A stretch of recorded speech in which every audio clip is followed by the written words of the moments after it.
우리 주님을 사랑하시는 분만 아멘 하십시다. 아멘. 우리 하나님 살아 계십니다. 네. 우리가 인생을 살면서 부딪히는 모든 일들, 어떤 때는 꿈 같기도 하고 그 현실 감각이 잘 느껴지지 않는, 더군다나 휙 지나고 나면 어제 일조차도 꼭 꿈속에서 있었던 일 같이, 또 혹은 미래는 아직 손에 안 잡히니까 현실감이 잘 오질 않아서 사람들은 모두 그냥 오늘 당장 느끼고 만져지고 감각하는 일에 넋을 홀랑 뺏기고 살아갑니다. 인생 다 옛말에도 일장춘몽이라는 말이 있는데, 긴 봄날의 한 꿈과 같은 게 인생이다.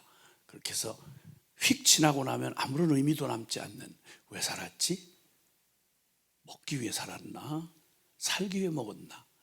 목적도 향방도 없이 그냥 살다 보니까 인생을 진지하게 한 번도 고민해 보지 못한 채 뭘 먹을까, 뭘 마실까, 먹고 마시고 시집가고 장가가고 사고 팔고, 전부 이거 외에는 인생이 살았다는 의미도, 그리고 다른 것도 잘 못하는, 그래서 하도 이 장사가 잘 되는 사람들이, 머리 좋은 사람들이 계속 정신적 유의를 해가면서, 죄송합니다, 무식해 해서 하는 말인데, 철학적 사변 내지는 종교조차도 인생들이 꼭 꿈속을 헤매고 다니는 것처럼 현실 아닌 이런 얘기들로 자꾸 위안을 삼으려는, 이걸 혹은 지성이다, 혹은 뭐 철학이다, 혹은 뭐 사상이다, 이런 것들 가지고 사람 넋을 훅 빼고 거기에 휘달려서 살아가는 사람들이 함께 인생이 살았는지 죽었는지 알 수 없어서 살았다 하는 이름은 가졌으나 실상은 죽은 자로다. 저는 교회 이름이 더 살리는 교회라는 이름 보고, 와, 이 역사의 핵심을 꿰뚫은 이름이구나, 이런 생각이 들었습니다. 살았다고 다 산 게 아닙니다. 삶은 굉장히 치열합니다. 그리고 우리의 삶은 그렇게 내가 생각을 했던 못했던 그냥 내가 휙 흘리고 지나간 삶이 그냥 사라지는 것 같은데 그렇지 않습니다. 갈라디아서 6장 7절 이하에 보면 너 스스로 속이지 말아라. 하나님은 절대 만홀히 여김을 받지 아니하셔서 우리가 무엇을 심든지 그대로 거두리라.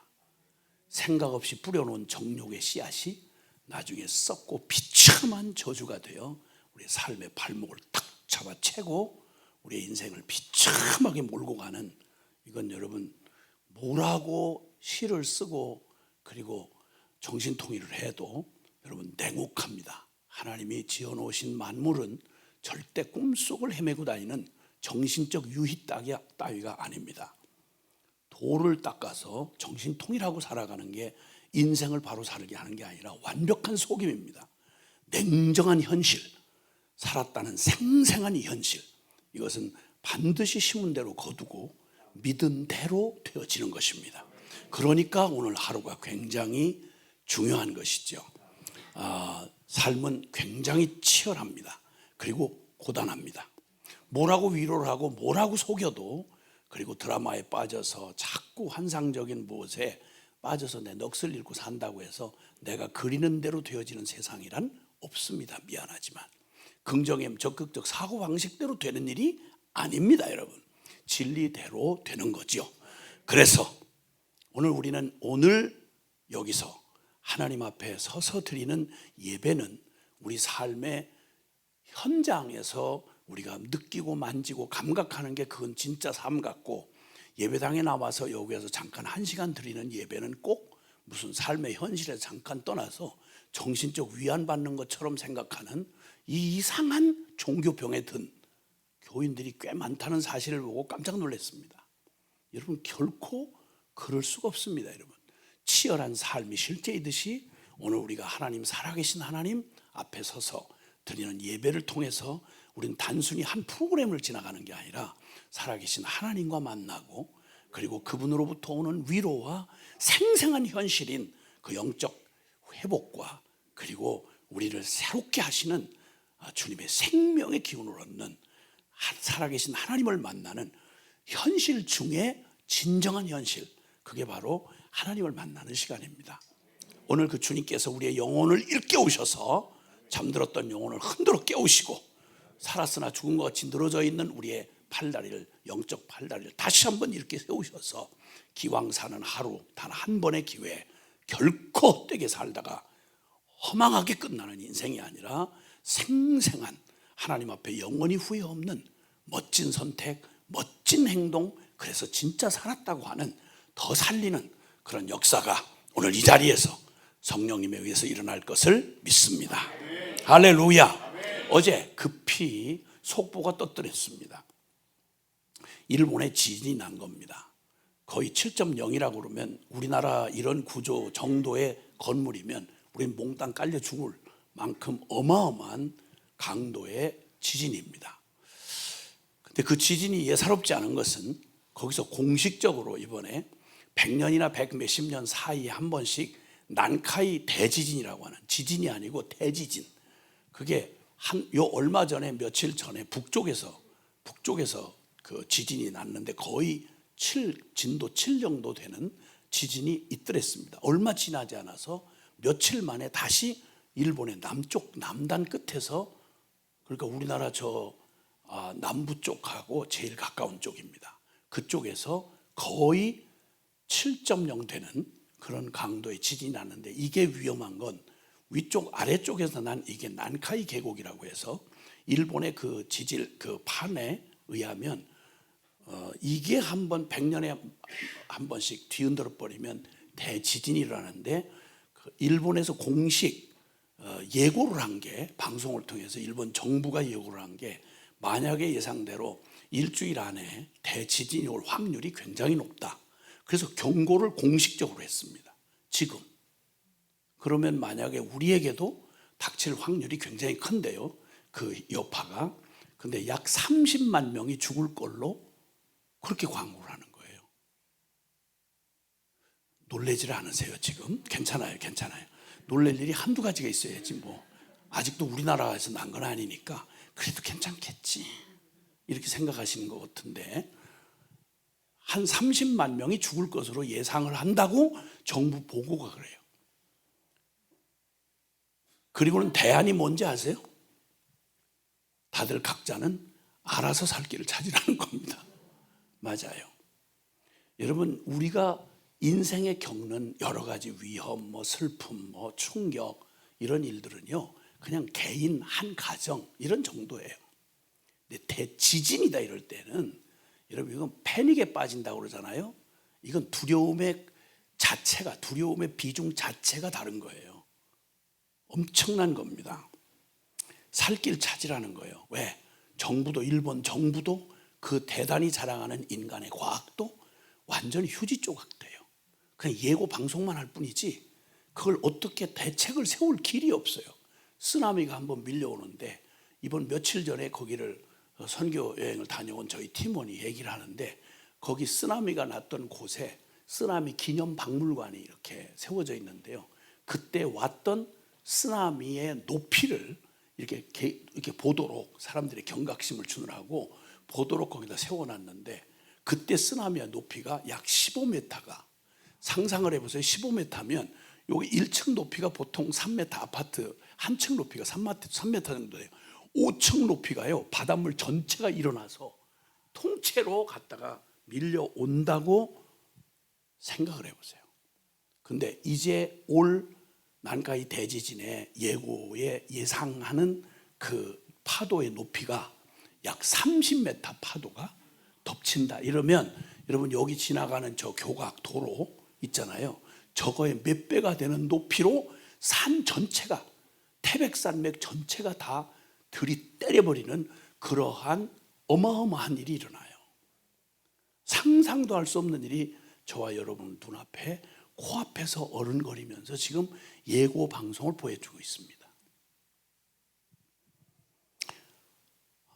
지진을 직접 겪었던 분들에게, 저는 이제 이렇게 돌아다니는 사람이라 한번 제가 미국 서부에서 집회를 하고 있는데 생전 경험을 안 해봤으니까 사람들이 갑자기, 청중들이 막 우왕좌왕하면서 막 일어나려고 막 이러고 그래요.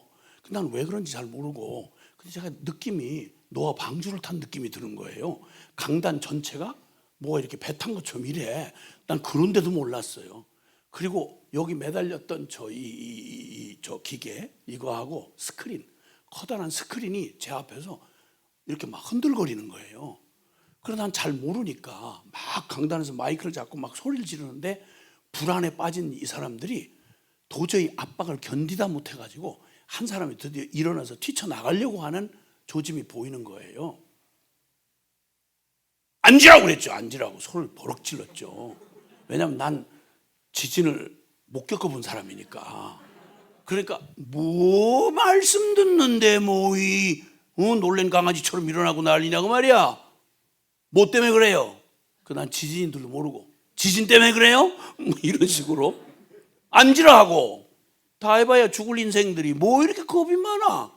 그리고 흔들거리면서 막 소리를 질렀어요. 이랬더니 얼굴이 하얗게 질린 채로 압도된 채로 처음부터 불안해서 앞에 의자를 이렇게 붙들고 흔들거리면서 그 견디던 그 모습을 제가 보고 나중에 깨닫고 나서 얼마나 웃기던지. 제가 지진을 실제로 알았더라면 아마 제가 먼저 도망갔을 거예요. 잠깐 기다리라고 제가 먼저 도망갔을 텐데.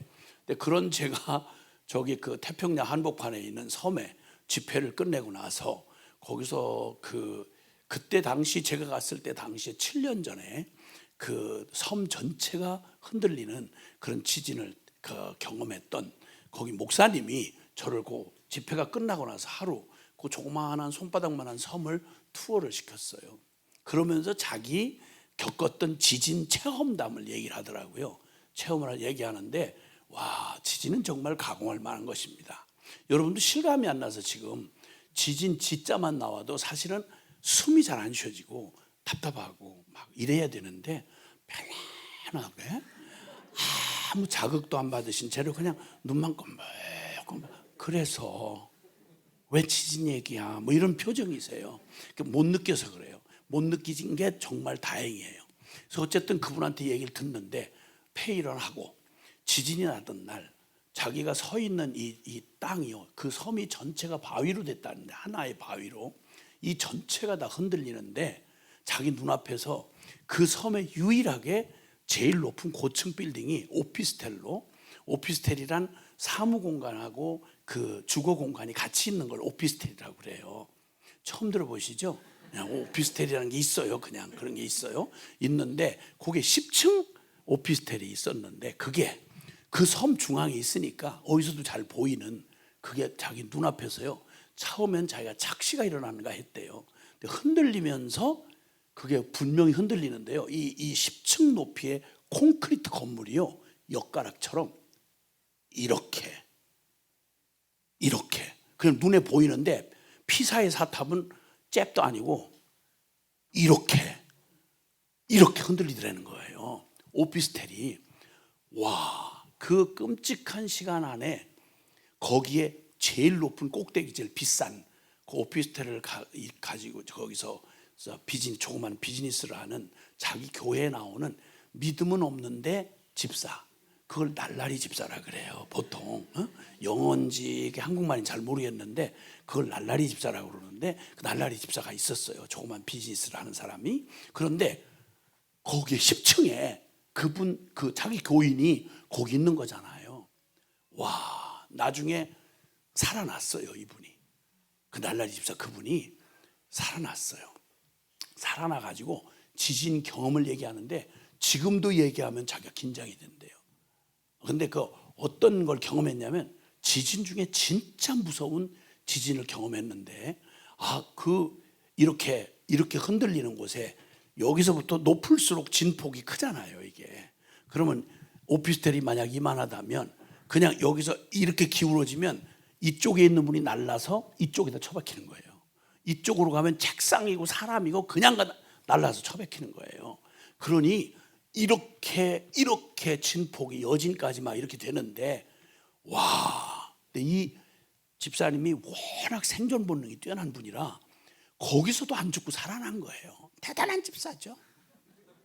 그래가지고 그냥 이렇게 했는데 그분이 자기 경험한 얘기를 하면서 자기는 세상에 가장 두려운 끔찍한 걸 경험했는데, 그래서 목사님이 듣기에 그렇지, 그 지진이 얼마나 끔찍하냐고 이제 이렇게 해서 듣는데 얘기가 거기서 끝나질 않고 이분이 이렇게 하는데 지진 예고 방송을 듣고 오늘 우리처럼 지진 예고 방송을 듣고 대책을 세워야 되겠는데, 여러분 오늘 밤 만약 지진이 난카이 대지진에 그 0.7만 넘어서면 30만 명이 넘게 죽는다는 거예요. 근데 그런 지진이 올 확률이 굉장히 높아진 거라고 하는 이걸 들었다면 우리는 무슨 준비를 해야 되죠? 지진이 한번 흔들어 버리면요, 7.0으로 흔들면 모든 건 끝이에요. 뭐 결혼 날짜 받아놓은 거, 뭐 아파트 당첨된 거, 뭐 어디 서울대학 입학 합격한 거, 아무 짝에도 쓸모없고 그냥 완전히 그때면 지진으로 이렇게 터가 다 흔들리게 됐다고 하면, 여러분 오늘 저녁에 닥친다고 그러면 뭘 준비하시겠는지 대답은 하지 마세요. 갑자기 묻는 것처럼 짜증스러운 게 없어요. 그러니까 그냥 가만히 생각만 하시라고 제가 드린 거예요. 난 뭘 준비하지? 근데 이분은 정확하게 준비가 돼 있었어요. 이 날라리 집사님은. 그래가지고 뭐니 해도 해외 생활을 이렇게 해보면요, 뭐니 해도 머니예요. 그래가지고 이게 딱 끊어지면 외국인이 더군다나 남의 나라에서 조금만 비즈니스 하는데 돈 떨어졌다, 이 끝이에요. 그러니까 너무 두려우니까 지진을 대비하기 위해서 얼른 은행에 가서 잔고를 다 털어 캐시로 바꿔가지고 현금으로 바꿔서 007 가방에다가 달러를 아주 가득 채워가지고 드디어 이제 만반의 준비를 하고, 그리고 10층에서 이제 근무를 하고 있었죠. 근데 진짜 지진이 닥친 거예요. 눈앞에서 그냥 이게 전체가 다 날아가서 이쪽으로 쾅 저쪽으로 쾅 이러는데, 이분이 얼마나 생존 본능이 뛰어난지 그 난리를 치는 속에서도요, 와, 그냥 007 가방을 붙들고 그냥 머리는 부딪혀도 007 가방 깨지면 안 되니까 머리를 그냥 부딪히면서 007 가방은 생명처럼 붙드는 거예요. 그냥 꽝 이렇게. 그렇게 하고서는 막 여진이 잠깐 숨 돌리고 또 여진이 또 오고 막 이러잖아요. 그런 거기 10층에서 엘리베이터 항복 뭐 다 이제 저거죠. 계단을 그냥 그대로 날아가듯이 계단을 튀어서 나오는데, 와, 나와놓고 보니까 뒤에 그냥 여진이 계속 흔드니까 이 시멘트가 터져가지고 이 사이사이 이런 데가 막 터져가지고 시멘트 분진이 막 뽀얗게 막 내리덮인데, 그 나온 자기 입구로 그냥 뽀얗게 그냥 아무것도 안 보이게 뽀얀 그 속에서 자기가 살아나온 거예요. 뒤돌아보면서 자기 스스로의 생존 본능에 감동이 된 거예요. 난 진짜 대단한 놈이다. 저 속에서도 난 살아났구나. 이래가지고 눈물이 한 방울 이렇게 나오려고 하는데, 그 감동의 순간에 그 뽀얀 그 입구에 분진으로 뽀얀 그 아파트 그 오피스텔 입구에서 뭐가 시커먼 게 뭐 어린어린하고, 그리고는 거기를 막 킥킥거리면서 막 이렇게 털고 나오는데, 와, 나보다 더한 사람이 있네. 그러고 놀래서 바라보는데, 이걸 털고 이렇게 하고서 얼굴 윤곽을 털고 이렇게 윤곽이 이렇게 드러나는 순간, 세상에 자기 마누라가 안 죽고 거기서 나오는 거예요. 그때 자기는 생애에 가장 두려운 게 지진인 줄 알았다가, 지진보다 더 무서운 건 지진 속에서 죽지 않고 살아나오는 마누라가 더 무섭다는 걸 그때 끔찍하게 경험했다는 거예요. 제가 힌트를 앞에서 드렸어요. 이게 오피스텔 건물이라고. 오피스텔이면 사무 공간만 있는 게 아니라 마누라도 함께 있었다는 얘기예요. 근데 본능 안에서, 아니 지성이라는 게, 인간 지성이라는 게 정신 차릴 만한 여유가 있을 때는 지성으로 반응을 하죠. 근데 인간 지성이라는 거 간단해요. 뭐 박사학위다, 뭐 인류 하버드를 나왔다 이런 거요. 머리 양쪽으로 2번만 부딪히면 지성이고 나발이고 없어져요. 그 다음에 본능만 남아요. 본능만. 근데 놀랍게도 지성을 차렸더라면, 머리만 안 부딪혔더라면 아무리 돈이 급하지만 그래도 살아 숨쉬는 한 마누라를 어쨌든 데리고 나왔어야 되는 거예요. 근데 지성이 깨지는 바람에 본능만 남았는데, 본능 속에서 마누라는 없었던 거예요. 돈은 있었어도. 그래서 돈가방은 들고 나오면서 그 지진 속에다가 마누라를 두고 나온 이 남자, 이 날라리 집사. 그 다음 그 사람이 어떻게 됐을까요? 이런 게 궁금한 분들 계시죠?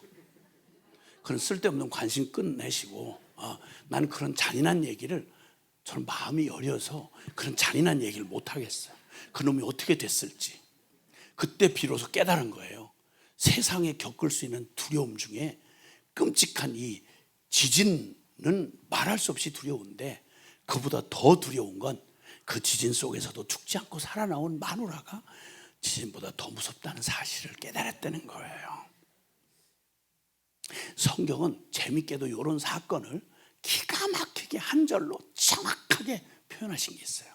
시편 11편 3절에 보면 이런 말씀이 있어요. 터가 무너지면 의인은 무엇을 하지? 이런 말. 죄송하지만 한번 따라해 보실래요? 터가 무너지면 의인은 무엇을 할꼬? 시편 11편 3절 말씀. 아멘. 성경이 그런 말씀이에요. 살아계신 하나님의 말씀이기 때문에 천지가 변해도 변하지 않는 영원한 진리가 여기 가득 담겨 있는 게 성경이에요. 터가 무너지면 넌 뭐 할래? 이런 말이에요. 여러분, 터 무너지면 끝이에요. 이 말은 사실은 더 이상 다른 대안이 없는, 내 힘으로 살아가는, 내 잘난 맛에 살아가는, 살았다고 생각하는 인생에게는 물을 필요가 없어요. 터가 무너졌다 그러면 끝났다는 얘기예요. 근데 지금 뒤에 뭐가 붙어 있는 거 하니? 의인은 무엇을 할꼬? 그래요. 여기서 의인이란 살아계신 하나님을 믿는 의인을 말하는 거예요. 여러분, 우리의 삶에 우리가 터처럼 이거 없어지면 큰일 날 것처럼 바들바들 떠는 게 무엇보다도 날라리 집사만이 아니라 우리는 돈 떨어지면 죽는 줄 알아요. 여러분, 신앙이 떨어지면 그렇게 두려워하신 적 있으세요? 기도가 잘 안 되고 주일날 몇 번씩 빼먹어도 전혀 지장 없이 밥 잘 먹고 잘 놀러 다니고 편안하게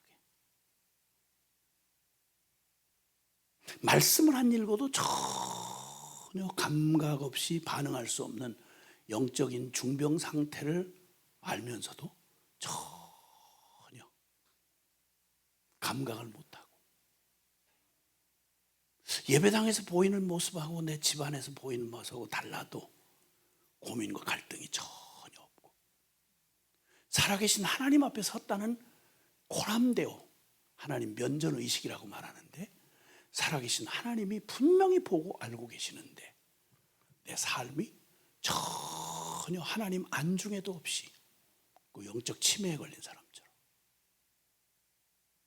아무 감각 없이 살아가는, 영혼이 살았다 하지만 실상은 죽은 것 같은 내 삶이 벌써 1년이 가고 2년이 갔는데, 직분을 받았는데도 장로가 장로답지 못한데도, 집사가 집사답지 못한데도 전혀 터가 흔들렸다는 위기의식이 전혀 없는, 인생의 터가 흔들리면 넌 뭐 할래? 라고 하는 질문 말입니다.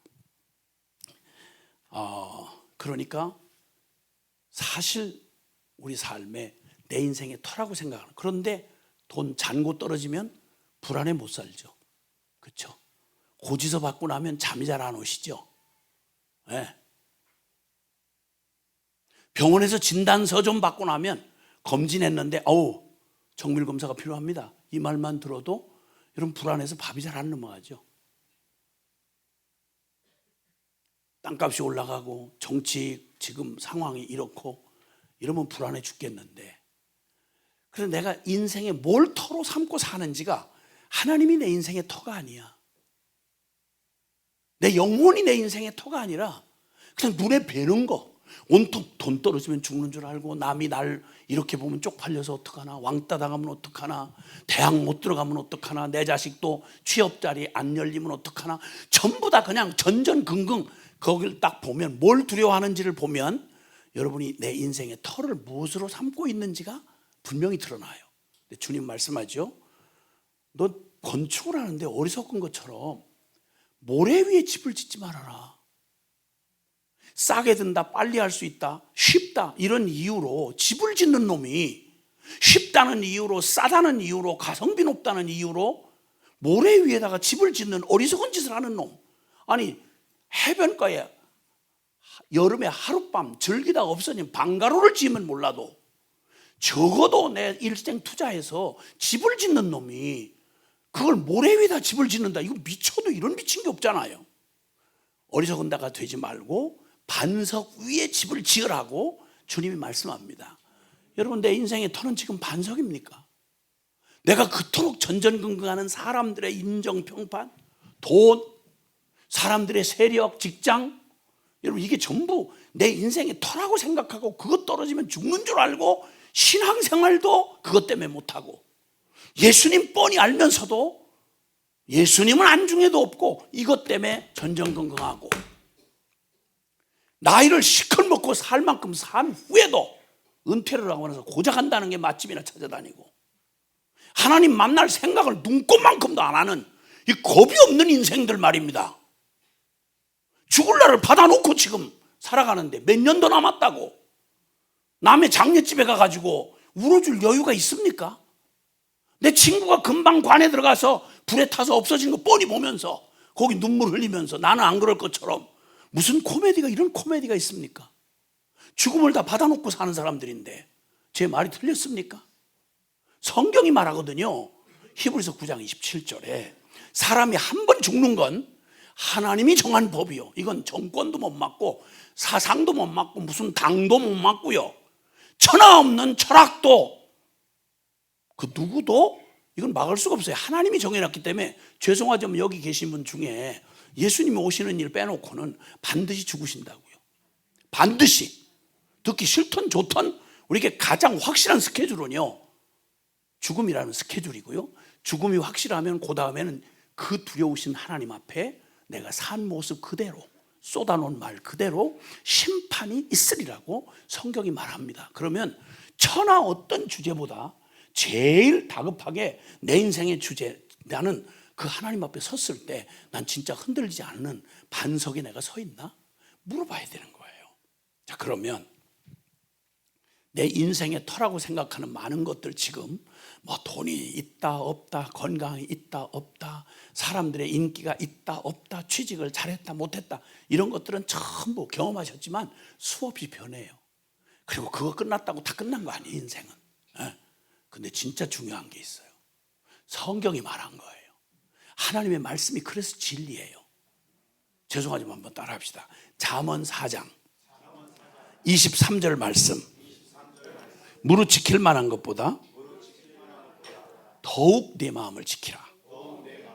생명의 근원이 이에서 남이니라.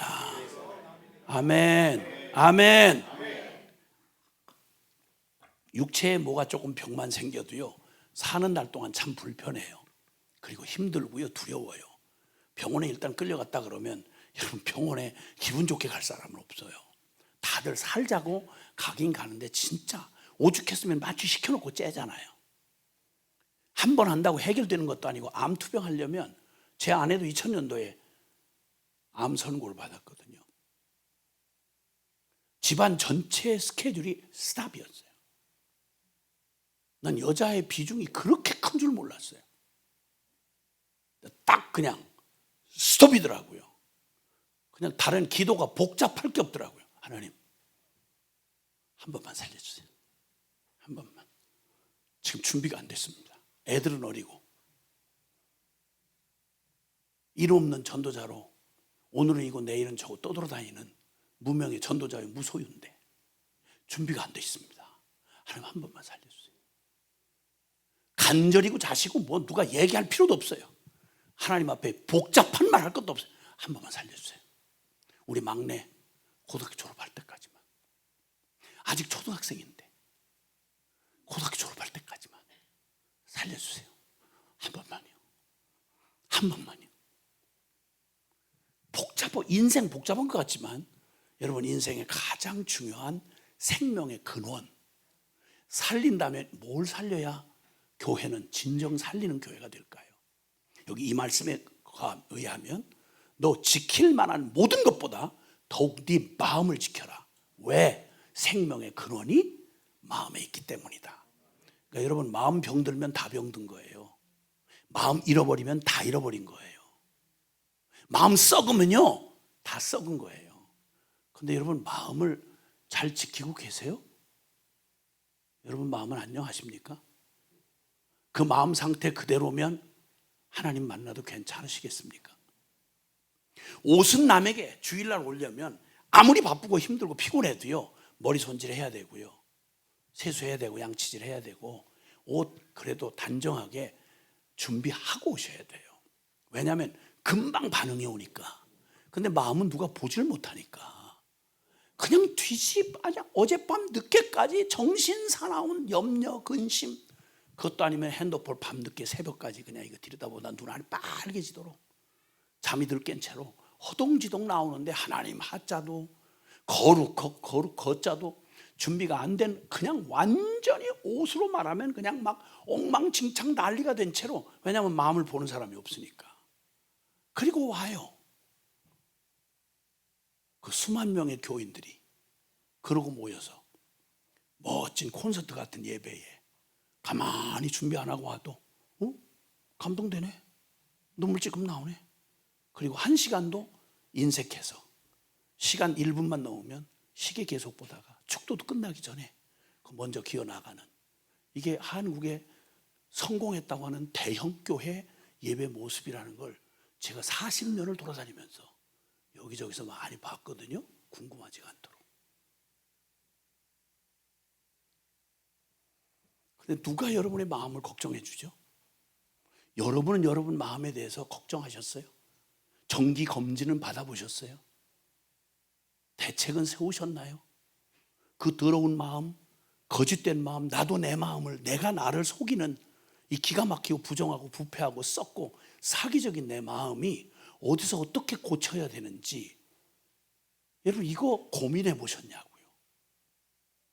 어떻게 이렇게 살죠? 사람이 본능 가지고 살아가는 짐승이면 까짓 거 개벽대기 하나 그냥 길바닥에 떨어진 거 있으면 그냥 으르렁거리면서 힘되는 대로 서로 먼저 물고 뜯고 싸우다가 그러다가 그냥 생존하다 꺼져버리면 그냥 끝나는 육신 가지고 살아가는 짐승이면 몰라도, 영혼을 가지고 생각을 가진 사람이 어떻게 이렇게 개념 없이 눈에 뵈는 것만 온통 비춰서, 수능 지난 지 얼마 안 됐잖아요. 수능 준비하는 것만큼 인생을 천국 가는 준비를 만약 했더라면 교회는 기적, 우리 사회, 우리 국가, 열방은요 어마어마한 변화가 일어났을 거예요. 이걸 누가 도전해 줍니까? 어떤 국회의원 나리가 이런 거 국민의 걱정해가면서 이거 걱정해 줍니까? 어떤 나라 대통령께서 이런 걱정, 국민 걱정을 해줍니까? 그분들은 위치도 안 되고 그럴 능력도 없어요. 어떤 신학교 교수님 이런 거 걱정해 주십니까?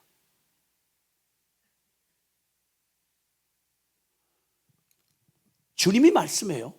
무릇 지킬 만한 것보다 더욱 이것저것 준비하고 챙길 거 많은데, 여러분 해외 여행만 갈래도 특별한 무슨 업무 때문이 아니라 놀러 가는 여행만 할래도요, 여러분 철저하게 준비해요.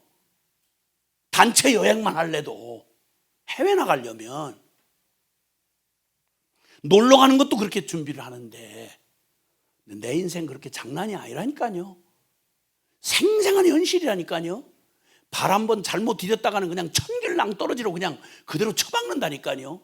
인생 다 사니까 사는가 싶은데 여러분 그냥 다 자기 사는 일에 관심이 없어서 그렇죠. 저같이 사람만 골똘하게 40년 동안 복음 가지고 인생 문제를 골똘히 본 저에게는 여러분 해아래 색이 없어요. 다 그놈이 그놈이고 다 운명 따라 그냥 그렇게 생로병사 이렇게 하고 그냥 가요. 죄에 질질 끌려다니고 탐욕에, 채워지지도 않는 탐욕에 미쳐가지고 부모도 그렇게 하다 죽고 자식도 그 뒤를 그대로 따라가고, 그렇게 하다 끝나는 인생이라고 한다면 이건 살았다 하지만 산 게 아니잖아요. 그러니까 더 살리라고 주님 교회를 세우신 거 아니겠어요? 근데 주님이 그때 인생의 가장 중요한 터가 바로 네 마음이야. 네 마음이야. 네 인생을 겉에다가 흔들리는 곁가지에다가 걸지 마. 네 인생은 네 마음에 달려있어. 그 마음 잃어버리면 끝이야. 왜요? 여러분 부부가 무엇으로 살죠? 아모스 3장 3절 성경이 말하는 거예요. 두 사람이 의합지 않고야 어찌 동행하겠느냐 이렇게 반문하세요. 부부가 뭐가 부부예요? 같이 몸 섞어서 그냥 잠자리하고 사는 게 부부예요? 그럼 창녀처럼 계약 결혼은 미친 거 아니에요 그거? 엄밀한 의미로 부부라고 그러면 몸 섞어서 사는 얘기를 하는 게 아니고 두 사람이 마음이 하나 되어요. 아멘. 마음이 하나 되어 서로 사랑하지 않고야 그게 어떻게 함께 산다, 부부다 말할 수 있겠냐는 거예요. 한국의 속담처럼 말하면 동상이몽이란 말이죠. 함께 부부가 같이 누웠는데 남자는 딴 여자 꿈꾸고 여자는 한 침대에 누웠는데 딴 남자 꿈을 꾸어. 이걸 요즘에는 뭐 문화니 뭐 예술이니 뭐 드라마니 별 이 허접한 얘기를 가지고 더럽고 난잡한 문화를 만들어버린 이 세상 한복판에서 같이 때 묻는 줄도 모르고 그냥 같이 덩달아 요즘에는 유행이 뭐 어떤 개념 없는 설교자가 방송 설교를 한다 깜짝 놀랐어. 내가 한번 듣다가 아니 예를 들 게 따로 있지. 요즘에 현대인들의 유행하는 말이 있는데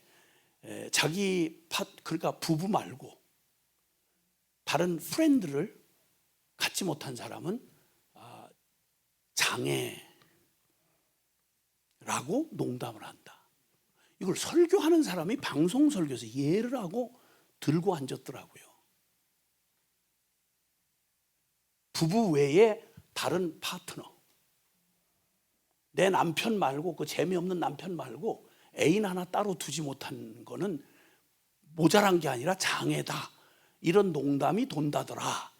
이게 뭔 이 썩을 놈의 세상에 이런 저급한 놈의 세상에 이런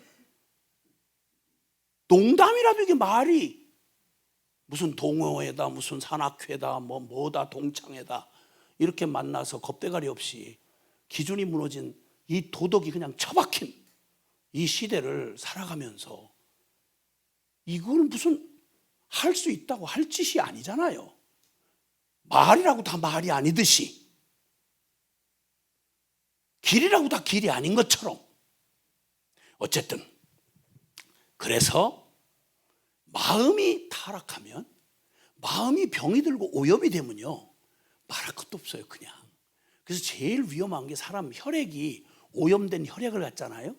에이즈 걸린 사람 수혈을 받으면요 간병 걸린 사람 수혈을 만약 급하게 하잖아요. 그냥 피가 생명이기 때문에 오염된 피를 받으면 여러분 곧바로 그냥 그대로 동일한 운명이 돼버리고 마는 거예요.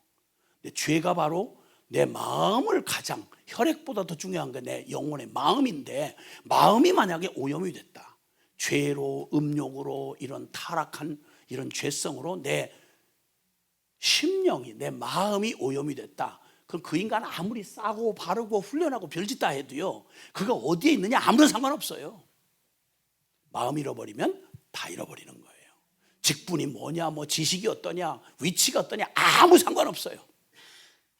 잠언 27장 3절에 보면 대저 그 위인은 그 마음의 생각이 어떠하면 그 위인이 바로 그러하다. 겉으로는 사람 몰라요. 그래서 주님도 말하죠. 너희는 사람을 외모로 보지 말라고요. 외모가 그 사람이 아니라고요. 그 사람의 진짜 됨됨이는 뭐죠? 그 속에 그 사람의 마음이에요. 그 위인은 그 마음의 생각이 없다면 그놈이 그놈이다. 아무리 순결하고 요조 숙녀처럼 보이지만 그 마음이 음탕한 여자는 큰 음녀예요. 젠틀한 남자처럼 보이는데 이 자식이 전혀 경계선 없이 짐승처럼 왔다 갔다 이러고 돌아다니는 놈은 그건 짐승 같은 놈이에요. 뭐 연구할 것도 없어요. 우리 모두가 다 알고 있는 얘기예요. 그 주님이 말씀하는 거예요. 내 인생의 터라고 말할 게 그러니까 그런 의미에서 말하면 마음이지 않냐. 그러니까 지킬 것 중에 가장 지켜야 될 게 있다면 네 마음이다.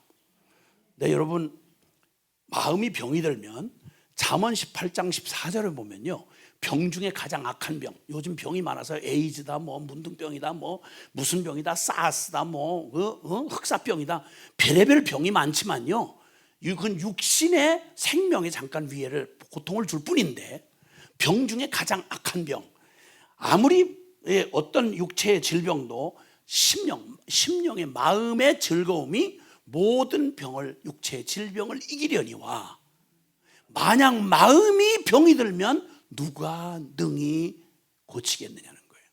그러니까 병 중에 제일 무섭고 끔찍한 병은 마음의 병입니다.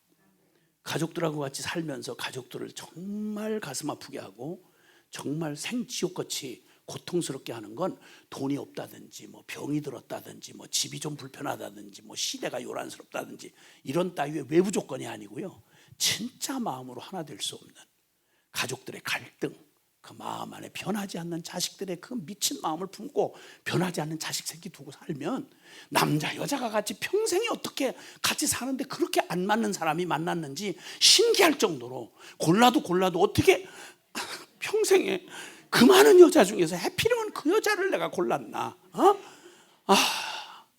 그 많은 남자들 중에 어떻게 고르다고 내 일생에 최악의 선택 그러면 그 놈이 왔다 갔다 하죠. 눈앞에 있는 그 놈이. 어떻게 하다 그 남자를 만났나? 이럴 줄 알았으면 내가 혼자 살지 뭐 하려고? 그러면서도 딸한테는, 시집 안 가는 딸한테 엄마가 하는 말은 계속 뭐죠? 너 언제 시집 갈 거야? 아니 자기가 결혼 생활에서 행복하지 않거들랑 딸한테는 시가라고 하지 말아야 될 거 아니야. 근데 희한한 엄마들의 심리가 그런 마음이 있나 봐. 약간 보복 심리 비슷한 걸 그렇게 있나 봐요.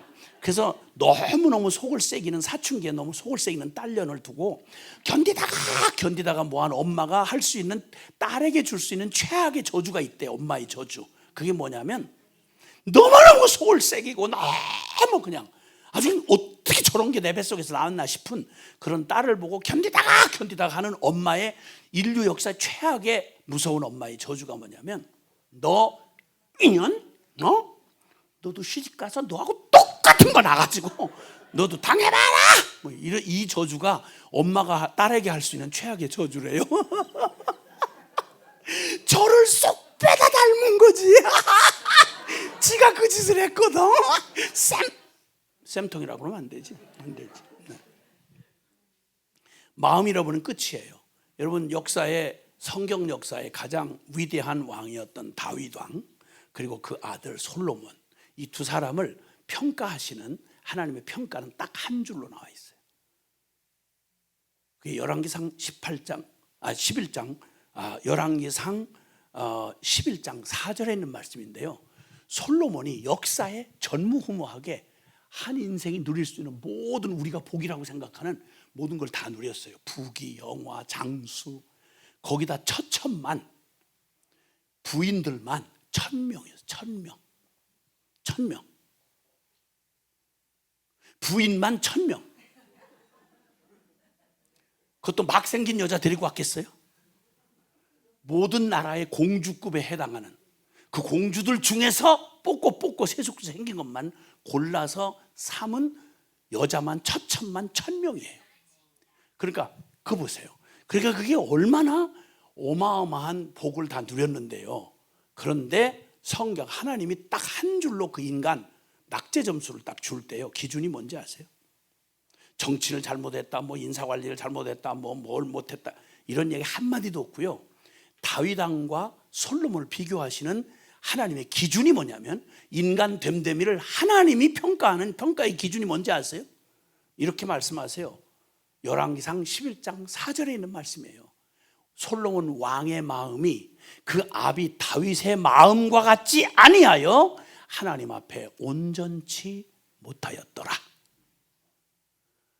그리고 솔로몬은 그만 비극으로 끝난 게 아니라 역사에 존재했던 구약의 이스라엘 운명을 완전히 남북으로 갈라놓는 원인이 됐고요. 그리고 전부 그 자식들이 솔로몬이 끼친 저주받을 그 죄악 때문에 이스라엘 역사 전체가, 남북 전체가요, 끄트머리 다 역사의 이름까지 지워져요. 모든 악을 다 토해놓고 죽었어요. 역사 내내. 이 저주가 누가 문을 열었냐면 솔로몬이 연 거예요. 하나님 앞에 가장 많은 축복을 받았다는 솔로몬이. 그 솔로몬이 다른 거 똑똑했어요. 대단했어요. 딱 하나. 뭘 못 지켰냐면 마음을 못 지켰어요. 그 못 지킨 이유를 이렇게 말해요. 그가 데리고 온 여자들이 솔로몬의 마음을 빼앗았더라.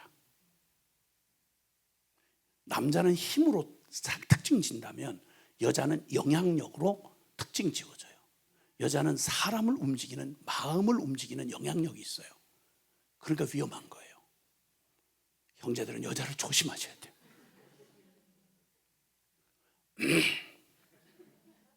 멀쩡한 사내놈들이 여자한테 휘둘려가지고 마음을 홀랑 뺏겨가지고 인간 구실 못하는 이 사내 놈들이 한둘이 아니야. 역사를 더럽힌 일들이 다 그렇게 일어났어요. 뭐 이 얘기까지 내가 할 건 아닌데, 내가 무슨 뭐 성차별을 한다고 또 요즘 뭐 미쳐서 난리를, 무슨 차별. 아이고.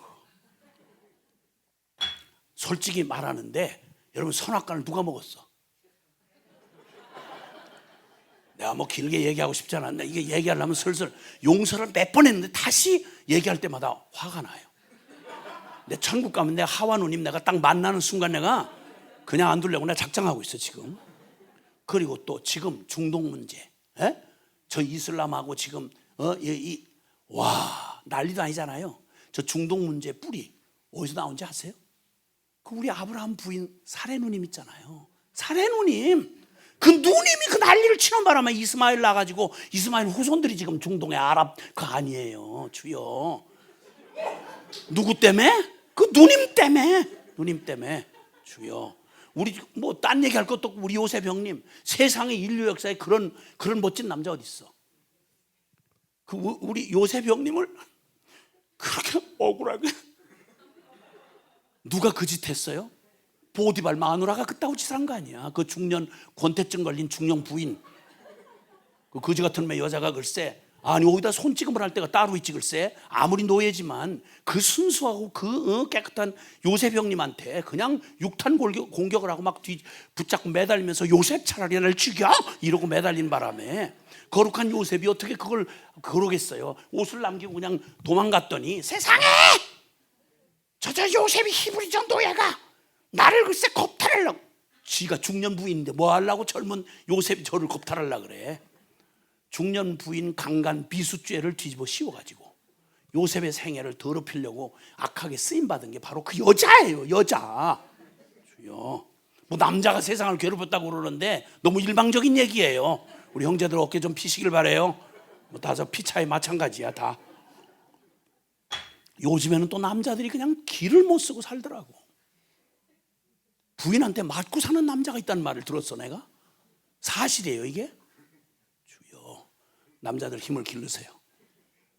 어떻게 해서 여자한테 맞고 사냐고. 말이 안 되지. 그리고 어떤 남자들은 또 그러더라고. 이사 갈 때 집 비우지 말라고. 주소도 안 댕기고 그냥 간대요. 자신이 없으면 개집이라도 들어가 앉아 있으라고. 그래서 개집은 아까워서라도 가지고 가니까 개집에 들어가 앉아 있으면 개집 아까워서라도 당신 데리고 간다. 뭐 이런 서글픈 농담 아닌 농담 이런 얘기를 한다고 하는 이 정신 사납고 이 휘둘린 얘기, 이거 다 어디서부터 시작됐냐면 우리의 마음으로부터, 타락한 마음으로부터. 솔로몬의 그 비극적인, 그만 아니라 그의 후손 자녀들에게 저주를 남겨준 그의 비극은 다른 데가 있었던 게 아니라 딴 건 기가 막혔어요. 역사에 솔로몬 같은 왕이 없어요.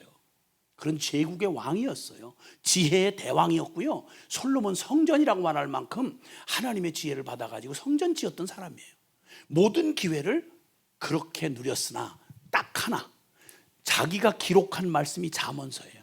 솔로몬의 잠언이에요. 자기가 하나님 앞에 받아가지고 기록한 말씀을, 지가 성경을 쓰고도 잠언 4장 23절 무릇 지킬 만한 것보다 더욱 내 마음을 지키라. 왜? 생명의 근원이 이에서 남이니라. 지가 받아서 적어놓고 지가 그 말에 걸려서 비참한 인생으로 끝난 솔로몬이 바로 그의 역설적인 증인이 된 채 역사 내내 오고 오는 세대에 그 똑같은 어리석은 죄를 가지고 있는 저와 여러분에게 경종을 울리면서 지금도 우리에게 소리치고 있는 거예요. 여러분 인생의 털을 어디다가 세우셨나요? 잠깐 지나가는 사람, 직장, 돈, 명성, 평판, 그 인생의 잡다한 잡기. 여러분 그렇게 인생 그렇게 허접하게 하루하루 깎아먹고 살 수 있을 만큼 여유 있는 사람이 아니에요. 이 얘기를 그렇게도 분명하게 말씀해 주겠어요. 그러니까 이 모든 불행은 마음만 돌이킬 수 있었다면, 솔로몬의 미친 마음만 돌이킬 수 있었더라면 그 비극을 겪지 않아도 되잖아요. 천하의 어떤 것보다 이 마음만 지켰더라면, 이 마음만 죄에서 떠날 수 있었더라면, 겉은 멀쩡한데 마음 속이 썩고 고장나서 이 거짓된, 완전히 자기 마음에 놀라운 건 역사 내내요. 우리가 이렇게 저렇게 누구한테 속았다 이런 말 남의 탓을 하는데요. 제일 치명적인 사기 사건은요, 내가 내 스스로의 마음에 속아서 한 거예요. 제일 끔찍한 건 내가 남에게 속은 게 아니라 내가 내 마음에 속아서 산 거예요. 내 병든 자아에 속아서 산 게 가장 큰 비극이에요. 평생 이 병들고 거짓된 나 하던 이 병든 자아에 속아서 마귀의 종로로 타면서 이렇게 하면 행복할 거야, 저렇게 하면 만족할 거야.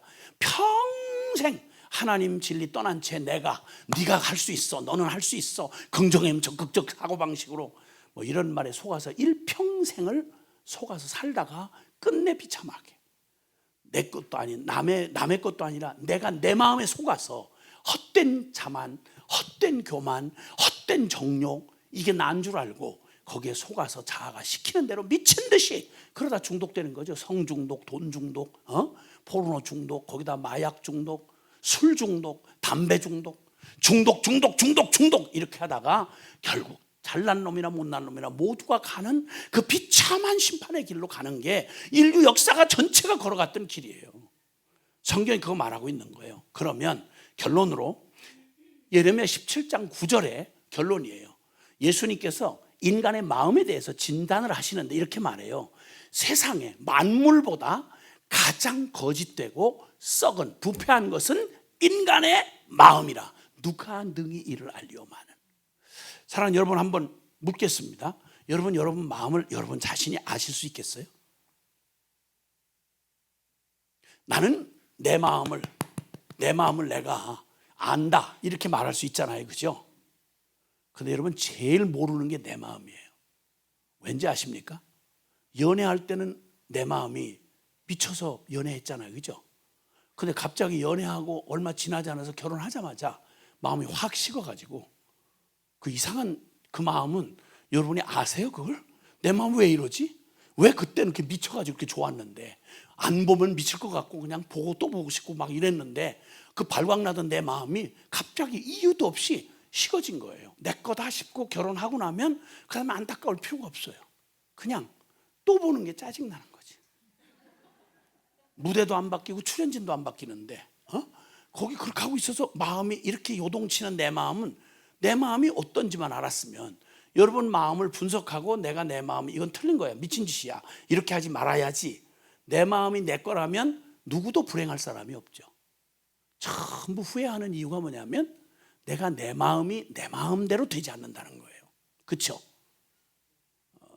그럴 때는 대답해도 전혀 시장이 없어요. 그렇죠? 그리고 진짜 내가 정말 내가 내 마음도 어쩔 수 없을 뿐만 아니라 남의 마음을 절대 바꿀 수 없어요. 인생의 불행은 그거예요. 제발 살면서 우리 신랑이 그 마음 한 자락만, 그 이기적인 마음 한 자락, 게으른 그 길로 터진 마음 한 자락만 그것만 바꾸면 우리 집이 너무너무 행복할 텐데 그 안 바뀌는 그 남자 때문에 집안 전체가 다 고통 중에 살고 치료를 받고 뭐 이사를 가고 별짓 다 해도 딴 건 다 다른 거 없어요. 그 고집스러운 남자의 마음만 하나 바뀌었더라면 인생 그냥 풀렸을 텐데 그걸 못 바꿔요. 부인 남편 마음 못 바꾸고요, 남편이 부인 마음은 시도도 하지 마세요. 뭐 가능해야 얘기를 하지, 가능해야. 그 다음에 딴 놈은 그만둬놓고 내가 내 뱃속으로 내 피 받아가지고 자라네 내 자식들, 어떻게 그 자식은 마음 바꿀 수 있어요, 없어요? 있어요, 없어요? 누굴 닮아 그래요? 그 남편 닮아 그렇지. 남편 닮아서. 내 남은 그만둬놓고 내가 낳은 내 자식 마음도 이쁘고 물고 빨고 할 때 3살 4살 때야 누가 애 못 키우겠어요. 여러분 사춘기 때 그 중딩병, 와우, 진짜 끔찍하죠. 이거 어디서 나왔는지를 모르겠고, 그리고 그걸 어떻게 바꿀 길이에요. 국가가 전체가 학교를 만들고 초중고 만들어 놓고 별짓을 다 해도요 못 바꿔요. 못 바꿔. 그러니까 우리는 만약에 내 인생에 내 마음을 내가 어떻게 할 수 없다면 나는 할 수 있는 게 아무것도 없어요. 내 가족의 마음도 어쩔 수가 없다면 우리는 할 수 있는 게 아무것도 없는 거예요, 사실은. 왜냐하면 마음이 내 인생의 전부니까.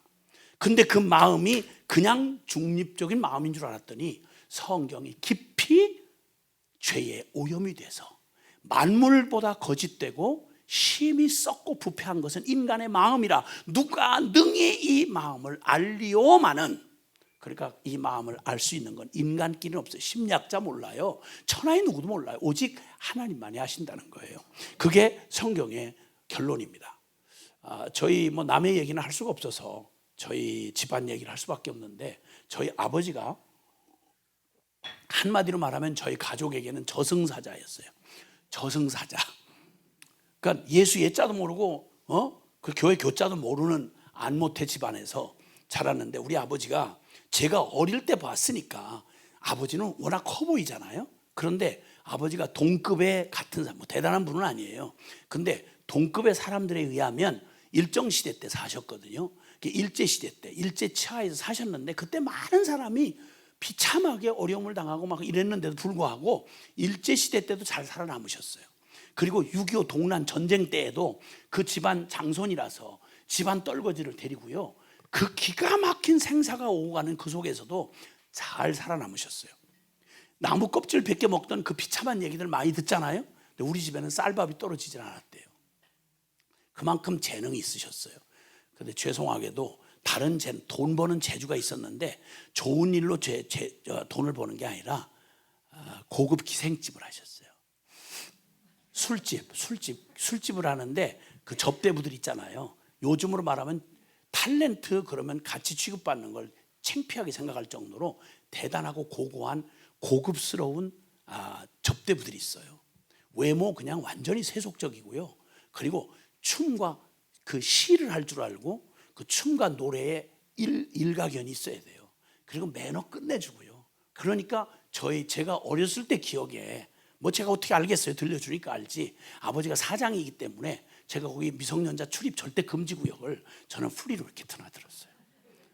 아버지가 사장이니까. 그래서 드나들면서 이런저런 얘기를 듣고 알게 된 거는, 저희 집에 오는 손님들은 그냥 막걸리 사 먹으러, 소주 사 먹으러 이렇게 오는 분들이 아니고요, 거기에 드난 분들은 나름대로 한 시대에 다들 말 그대로 지도자급 되는 사람들이에요. 대학 총장 나리, 국회의원 나리, 시장 나리, 검사 나리, 판사 나리.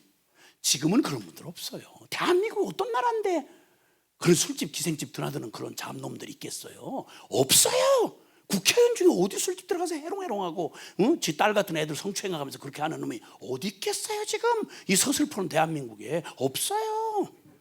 없을걸? 없겠지? 근데 저 어렸을 때 수십 년 전에 거기 우리 아버지의 집에는 그런 나리, 그때는 나리라고 그랬어요. 영감 나리, 뭐 검사 나리, 판사 나리, 총장 나리, 의원 나리, 시장 나리, 이런 나리 개나리들이 많이 드나들었어요. 그렇게 번 돈 가지고 아버지가 행복할 줄 알았어요. 여자애, 그 탤런트 뺨치는 여자들, 매너 좋은 걸 여자들을 다 직원으로 데리고 있으니까 여자가 부족하겠어요? 돈 잘 버셨어요. 그리고 원하는 대로 그 고급 양주에다가 그 옛날 수입산 게, 이런 포인트라든지 세퍼트 이런 건 우리나라 종이 아니에요. 수입 안 하면 안 돼요. 6.25 동란 지나고 얼마 안 돼가지고 그 끔찍한 시절인데 이런 거 최고 특권을 누리시면서 마음껏 사셨어요. 이렇게 장사 잘하고 돈을 잘 벌어서 그 어려운 시절에 식솔들 다 먹여 살리던 아버지가 뭐가 부족하겠어요? 잘 놀고 매너 좋고 사업 잘하고 인기 있고 그리고 통솔력 있고요. 근데 우리 집에만 들어오면 아버지 눈에 짜증 났나 봐. 제일 짜증 나는 게 우리 어머니가 외모가 절 닮았어요. 웃으시는 자체가 내가 약간 기분 나쁘려고 그래. 뭐 어때서 내가 근데 우리 어머니가 날 닮았다는 게 좀 그런 거죠. 그리고 우리 어머니가 그 법도 없이 산다는 충청남도 부여에 거기에 인동장씨 집안에 한의사 하시는 우리 외할아버지의 막내딸이래요. 제가 직접 본 적은 없는데 귀엽게 자랐고 곱게 자랐는데, 어떻게 다 그런 신랑을, 진짜 어떻게 그런 신랑을 만나? 그래가지고 그 어머니가 하셨는데, 충청도 말이요, 그냥 기분 좋을 때 들을 때는 부드러워요. 근데 짜증날 때 들으면 진짜 신경질 나요. 왜 그래요? 우 하고 뒤를 굴러 이렇게. 그 사근사근 나긋나긋한 기생들의 어머 사장님 너무너무 보고 싶었어요. 전 목이 긴 사슴이 될 뻔했어. 뭐 이렇게 아주 그냥 그 늑탱이들 그냥 완전히 뼈가 녹도록 이렇게 하는 직원들한테 둘러싸여서 기생에게 대접을 받으신 사장님이 집에 들어와서 우리 어머니를 보면 일단 외모가 날 닮았어. 그런데다가 말 솜씨가 충청도 아주 전통적 충청도야. 그럼 뭘 좀 얘기하면 왜 그래요? 이러니까 매력은 아야 그냥 묻어놨어. 짜증이 나는 거예요.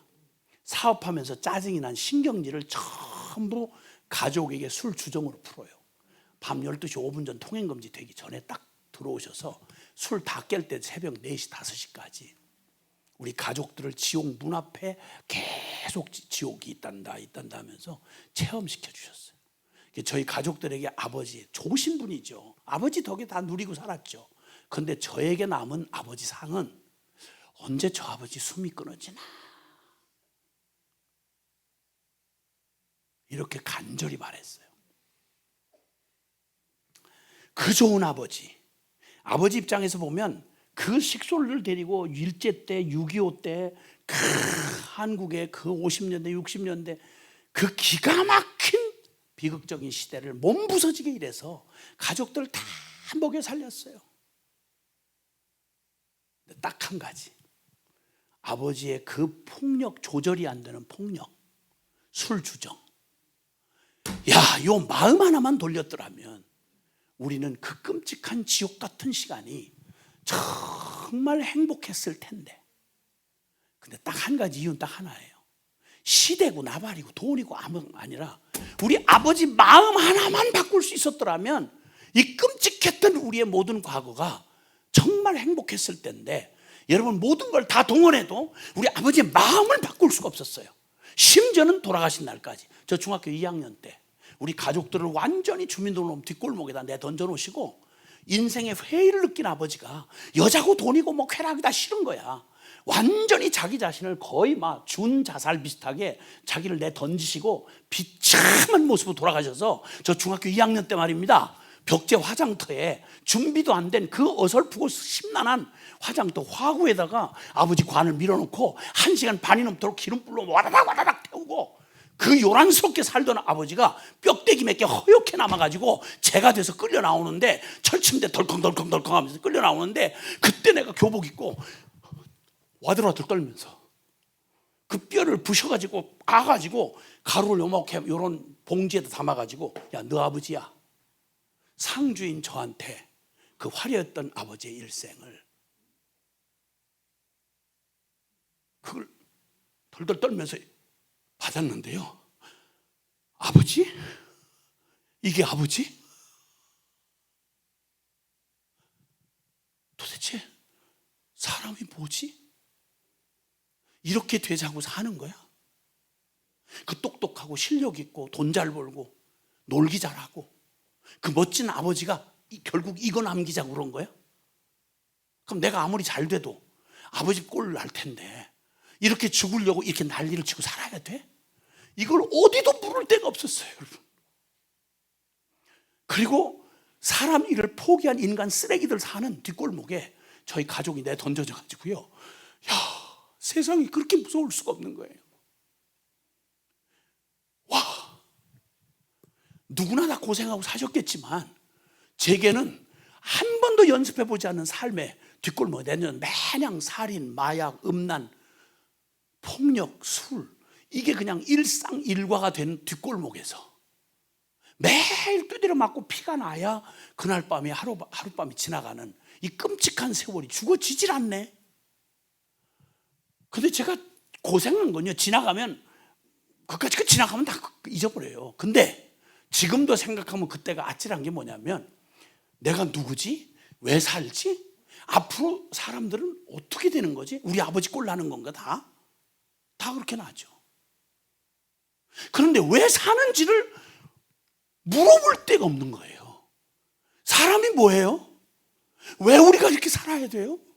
그리고 저런 끔찍한 저 비극이 우리 인생의 끝이라면 이거 지금 이렇게 아둥바둥 살아야 되고 서울대학 가고 성공하고 대통령 되고 뭐 하는 짓이에요 이거? 근데 이걸 물어볼 데가 없는 거예요. 근데 여러분 알잖아요. 이 인생의 문제를 해답해 줄 수 있는 유일한 곳이 교회고 복음이잖아요. 여러분 답답하고 능력은 없을지라도 누구한테 구하고 묻고 해결을 얻을 수 있는 교회가 있잖아요. 난 교회가 있는 줄 몰랐다니까. 하나님 하자도 못 들어봤다니까. 이렇게 더럽게 던전 재수없는 인생이 죽으려고 하는데 이게 죽어지질 않아요. 자살이 실패를 한 거예요. 와, 살았다는 느낌이 들지 않고 제가 자학증에 시달리던 어느 날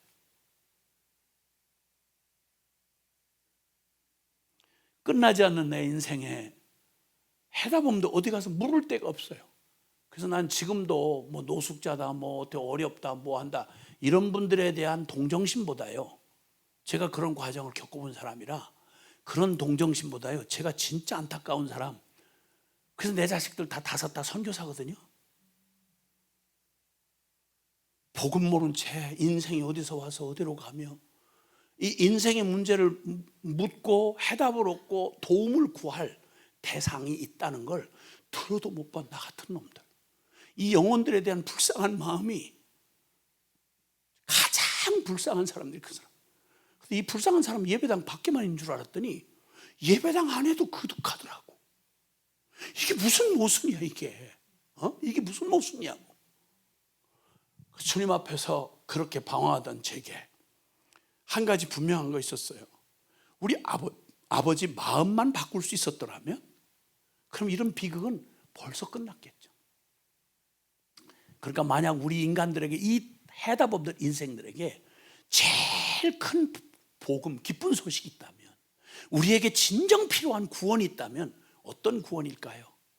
이 저주받은 죄의 마음에서 해방되는 거예요. 아멘? 이 마음을 바꿀 수 있는 능력이 아니라면 복음의 능력 중에 최고의 능력이 뭘까요? 역사 전부를 동원해도 아담 이후로 저주받은 인간의 죄로 말미암아 오염된 인간, 운명 정해져서 하나님을 마음에 두기 싫어하고 죄에게 죄고 나요 나고 죄인 이 타락한 인간의 심령, 자기 마음도 지가 어쩔 수 없는 마음에 포로되어 여러분 살아가고, 태어날 때부터 태어나서 평생 몸부림을 치고 살지만 자기 자신 마음에 속아서 이 세속적이고 썩어질 육적인 것에 미쳐가지고 죄짓고, 돈 중독 아니면 권력 중독 아니면 성 중독 아니면 마약 중독 아니면 이것저것 중독 하다가 아무도 도와줄 수 없는, 자식도 못 도와줘요. 여러분 죽을 때면 철저히 여러분 혼자 죽어야 돼요. 예외 없어요 여러분. 하나님이 정한 법이기 때문에. 그럼 도대체 이걸 뻔히 해답을 알면서도 마음을 어떻게 바꿀 수가 없는 이 저주받은 이 죄된 마음에, 이 지옥 같은 마음에서 우리를 건져내시는, 이 마음을 변화시키시는 능력이야말로 그게 우리가 기다려야 할 복음 아니겠어요? 그게 기쁜 소식 아니겠어요? 누가 우리 마음을 바꿔주죠? 어떤 철학이 바꿔주죠? 어떤 종교가 바꿔줍니까? 없어요 여러분, 없어요. 천하에. 그래서 성경은 오직 유일한 복음에 대해서 외치고 있어요. 오늘 로마서 1장 16절 17절에 내가 이 복음을 부끄러워하지 아니하노니 이 복음은 모든 믿는 자에게 구원을 주시는 하나님의 능력이 됨이라. 첫째는 유대인에게 또한 헬라인에게로다. 17절 복음에는 하나님의 의가 나타나서 믿음으로 믿음에 이르게 하나니 기록된 바 오직 의인은 믿음으로 말미암아 살리라 함과 같으니라. 여러분 모든 인류를 구원하는데 그 구원이 그냥 껍데기 잠깐 임시로 쓰는 거, 형편 좀 고치고 중고품 좀 고치는 이런 따위가 아니고, 우리 인생의 가장 내 인생의 생명의 근원이 되는 내 마음을 아무도, 부모도 자식도 처자도 아내도 남편도 바꿔줄 수 없고 철학도 종교도 못 바꿔주는 죄된 마음, 썩고 부패하고 가증한 이 저주받은 죄에 오염된 내 마음을 바꿔줄 수 있는 능력, 이걸 구원의 능력이라고 말을 하고, 이 일 때문에 주님이 복음 대신 예수 그리스도의 십자가 복음을 우리에게 허락해 주신 것입니다. 여러분. 할렐루야. 아멘 아멘. 그래서 참된 구원의 능력이 만약 필요하다면 죄의 저주 아래 태어나 병든 마음 때문에 하나님도 사랑할 수 없고 이웃도 결코 사랑할 수 없이 죽음에 나나나 하다가 결국 죽을 운명, 받아놓은 죽을 운명의 두려움의 종로로 타다가 끝내는 심판받을 바로 이 저주받은 나의 운명을 어떻게 통째로 바꿔서 내 마음 중심을 바꿔서 복음이 우리를 변화시켜서 새 사람, 이걸 중생하다, 회심하다 이런 말들을 해요. 거듭나다 이렇게 말해요. 보통 변하는 게 아니고요, 이 저주받아서 마음이 오염된 경우는요 새롭게 할 길이 없어요. 그래서 바로 이 병든 자가 십자가의 죽음으로 넘겨지고 고치고 개선한 게 아니라 완전히 새 생명, 새 마음을 받아야만 새로운 존재로 살아갈 수 있다. 이게 성경의 결론입니다, 여러분. 아멘, 아멘. 그래서 주님께서 우리에게 주시는 이 일이 가능한 복음은 유일한 복음입니다. 범죄하여 하나님을, 진리 자체이신 하나님을 마음에 둘 곳이 없는 인간은 로마서 1장 28절에 저희가 그 마음에 하나님 두기를 싫어하며 죄인의 가장 무서운 저주는요, 여러분 속에 이 위장에 병이 생기면 이 병이 물도 안 받아들이더라고요. 보니까 물도 안 받아들여요. 말기 환자들이 마지막에 보이는 그 증세 중에 하나가 물도 받아들이질 않아요. 다 토해요. 멀쩡한 물인데도 못 받아요. 이게 우리는 우리의 마음이 저주를 받아서요, 하나님으로부터는 선한 것, 죄는 그대로만 흡수하고 빨아들이는데, 그런데 거룩하신 하나님과 진리, 이거는 토해요. 내 영혼이 마음에 두기를 싫어하며, 그래서 우리의 마음이 저주를 받아가지고 거룩한 거 싫어해요. 거룩자만 나오면 싫어해요. 예배당 안에 앉아있는 사람들도 진리 하나님 말씀이다 그러면 싫어해요. 무조건 싫어해요. 그 생명이 될 걸 못 받아들이면 죽는 길밖에 없는 거예요. 근데 주님께서 우리의 존재 자체를 완전히 생명을 바꾸셔서 주님이 이제는 하나님을 사랑하고 그 마음에 두기를 싫어하던 저주받은 마음을 주님께서 완전히 새롭게 하셔서 우리를 완전히 새 마음을 우리 안에 허락해 주시고, 할렐루야. 하나님을 사랑하고 이웃을 사랑하고 진리를 기뻐 즐거워하며 순종할 수 있는 이 존재가 완전히 뒤집어지는 이 일, 이건 다른 거 없이 살아계신 하나님을 만나는 길밖에 없어요.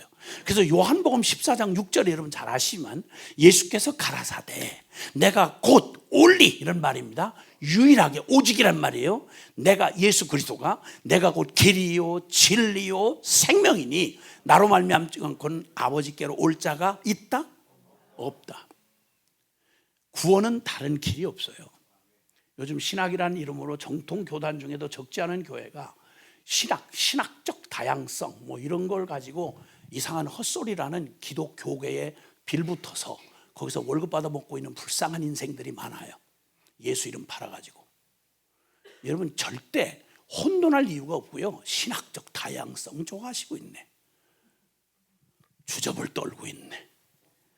무슨 영어로 죽을 신학적 다양성이야. 살아계신 하나님을 만났으면 만난 거, 못 만나면 못 만난 거지. 뭘 말장난이 이렇게 많아. 주님 분명히 말해요. 성경은요, 누가 뭐 신학자들이 모아가지고 의견집을 낸 게 아닙니다. 여러분, 이거 살아계신 하나님의 계시입니다. 아멘. 하나님이 말씀하셨다고요.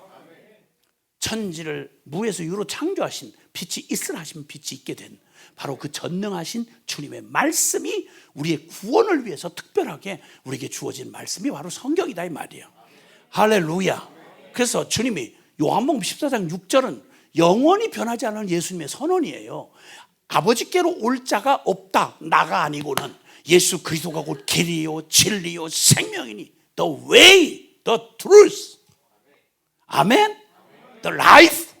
주님 오직 그분만이 생명이고 길이고 진리인데 다른 길이 없다는 거예요. 사도행전 4장 12절에 천하 인간에게 구원받을 만한 예수 이름 외에 다른 이름을 주신 일이 있다? 없습니다. 여러분, 천하의 어떤 경우도 예수 이름 외에, 예수 이름의 능력이 있네. 오늘 우리가 찬양하고 예배드리면서 고백했던 그 신바람 고백 말입니다. 예수 그 이름, 예수 이름, 예수 그 이름 외에 다른 능력 없고 다른 구원이 없네. 여러분, 영원히 외칠 진리인 것입니다. 여러분, 예수 그리스도, 그분이 예수님이 구원자, 예수가 그리스도라는 이 진리, 이게 성경 전체가 말하는 핵심 진리입니다. 성경에 기록된 목적이 뭐냐면 요한복음 20장 31절에 내가 이 성경을 기록하는 것은 너희로 예수께서 하나님의 아들이시며 그리고 우리의 그리스도가 되시는 것을 너희로 알고 믿어 영생을 얻게 하려 하심이라. 성경에 기록된 유일한 목적이 바로 우리에게 이 구원의 능력, 이 저주받은 죄고 나고 죄였던 내 생명의 근원인 내 마음 전체가 죄로 오염된 채로 그렇게 태어나서 그 죄 가운데 살다가 하나님하고 원수짓 하다가 하나님 없는 지옥으로 떨어지는 운명을 아예 시작부터 끝까지 정해놓은 우리의 운명을 하나님이 개입하셔서 우리에게 기쁜 소식을 들려주시는데, 넌 그렇게 끝날 운명이 아니야. 내가 너를 이처럼 사랑하사 독생자를 주셨으니 이는 저를 믿는 자마다 멸망치 않고 영생을 얻게 하려 하심이라. 여러분, 성경 전체를 꽉 짜면 한마디의 요절을 뽑으라면 여러분 오늘 로마서 1장 17절 이 말씀과 함께 요한복음 3장 16절입니다. 하나님이 세상을 이처럼 사랑하사 독생자를 주셨으니 이는 저를 믿는 자마다 멸망치 않고 영생을 얻게 하려 하심이니라. 아멘입니다, 여러분. 그리고 디모데후서 3장 15절에 네가 어려서부터 성경을 알았나니 성경은 능히 너로 하여금 그리스도 예수 안에 있는 믿음으로 말미암아 구원에 이르는 지혜가 있게 하느니라. 여러분, 구원을 얻을 만한 능력과 그 지혜를 주시는 것은 이 십자가의 복음을 우리에게 증거해 준 살아계신 하나님의 말씀밖에 없습니다. 이 말씀이 그대로 이루어져서 우리에게 진짜 구원을 이루신, 우리가 완전히 새 생명을 얻고 새롭게 변화받아서 정해놓은 우리의 저주받은 우리의 마음과 이 타락한 심령으로 정해놓은 운명을 끝을 내고 우리에게 영원한 새 생명, 영생의 생명을 누리며 살아갈 수 있는 길을 유일하게 허락하신 게 바로 예수 그리스도, 예수님이 그리스도가 되시는 십자가의 복음인 것입니다. 할렐루야. 그래서 이 복음을 듣고 성령으로 깨달아서 우리 안에 이 복음을 뭘 만들어 놨느냐면, 마음이, 내가 이 지금까지 얘기했던 이 마음이 얼마나 죄로 말미암아 완전히 오염된 병든 마음, 소망이 없는, 인간의 어떤 노력이나 최선이나 혈통이나 이 어떤 것으로도 구원 얻을 수 없는, 아, 나는 끝장났구나, 죄로 병든 심판받을 죄인이구나 라고 하는 사실을 처절히 이 진리의 말씀을 통해서 깨닫는 겁니다. 사람이 큰 각오와 결단을 하게 되는 건 다른 게 아니고요, 저희 아내 경우를 보니까요, 끝까지 암인 걸, 암이 이미 잘하고 있었거든요. 근데 받아들이고 싶지 않더라고요. 무슨 암이야, 무슨 재수없는 그런 소리를 해. 아, 우리 그냥 믿음으로 살고 무소유로 살고 날마다 천국 소망으로 사는데 무슨 암이야. 받아들이질 않았어요. 제가 마음으로도 안 받아들이고요, 병원도 안 갔고요. 그러다가 하도 주변에서 얘기를 하는 바람에 할 수 없이, 아니면 얼마나 좋으냐, 나이가 변화될 시기니까 한번 받자, 이렇게 가서 악소리 나지 못하게 해요. 병원 딱 진단 받네, 그냥 가자마자 문진하면서 잡히는 게 있냐는 거예요. 근데 이게 벌써 밖에서 잡힐 정도였어요. 우선 엑스레이 찍어보자. 엑스레이 상에서만도 벌써 이건 벌써 뭐 분명하다고, 예후가 분명하다고.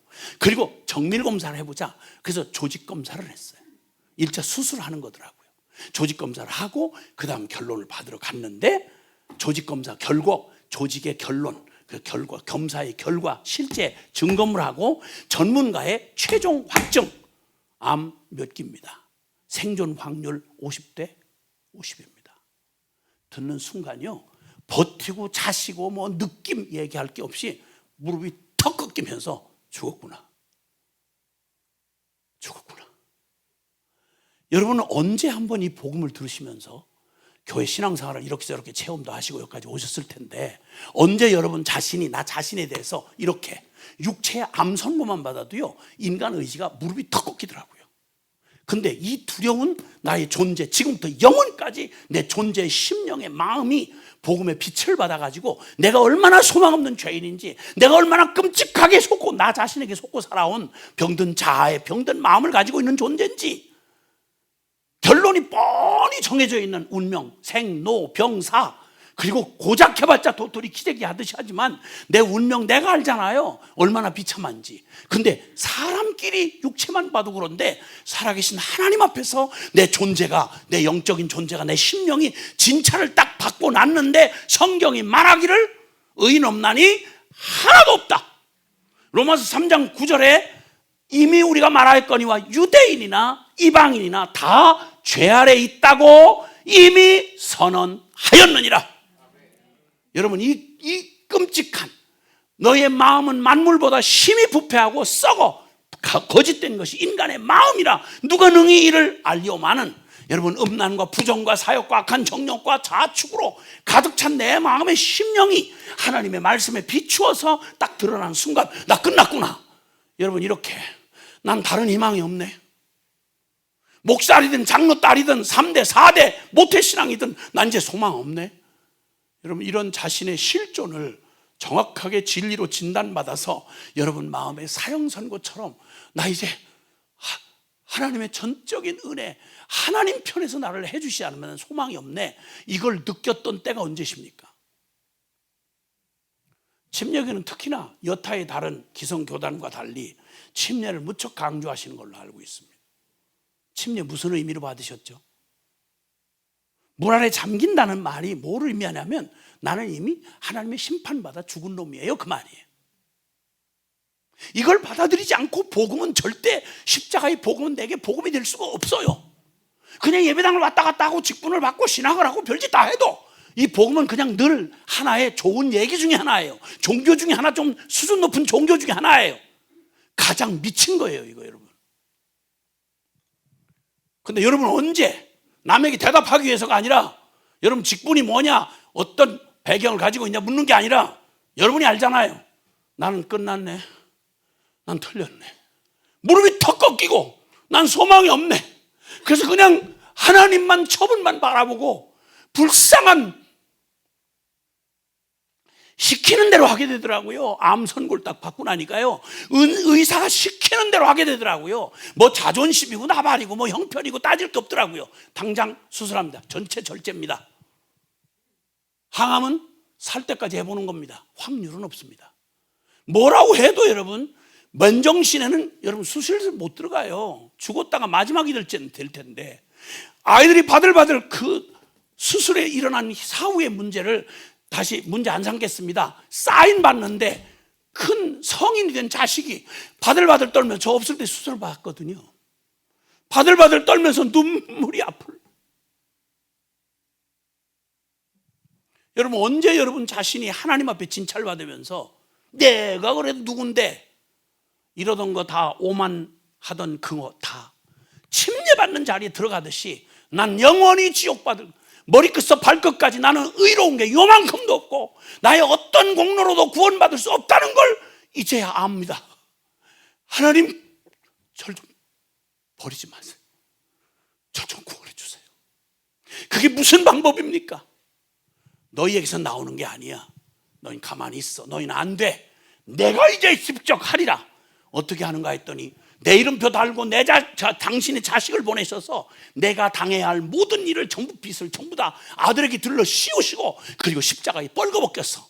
영원히 하나님 앞에 버림받는, 저주받은 십자가에 매달린 그분이 저와 여러분의 이름표 달고 그렇게 버림받아 죽임을 당한, 거기서 주님이 다 이뤘다고 소리치셨어요. 죄의 빚을 다 갚았고 심판 끝났다라고 말하시는 거예요. 그리고 죽음을 묻히셨고 사흘 만에 부활하셨어요. 그렇게 하신 이유는 물에서 다시 올라올 때 이전에 내가 아니라 나 예수와 함께 죽었고 이제는 오직 내 안에, 예수님은 문제 해결 도우미 해결사, 이게 아니고 예수님, 나는 죽었고 당신이 나의 전부가 되셔서 새 생명이 되셔서 나의 주인이 되시고 나의 왕이 되시고 나의 생명이 되셔서 당신이 나를 통해 살아가신다는 것, 이걸 저는 믿습니다. 이 고백이 바로 복음을 만난, 침례를 받은 사람의 고백이라고 성경이 수없이 확증하고 말씀해 주셨어요.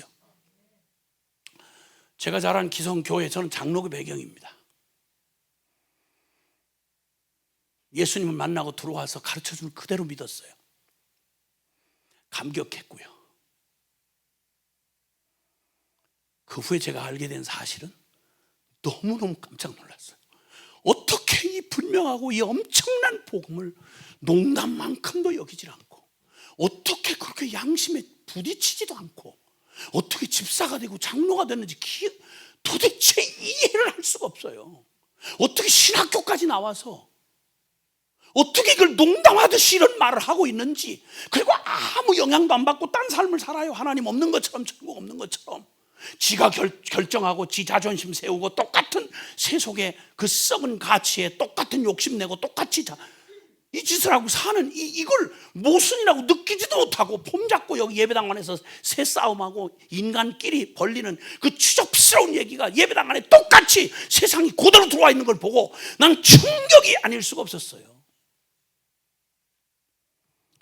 여러분 어떤지 모르겠지만 저는 70대 초에 그 기가 막힌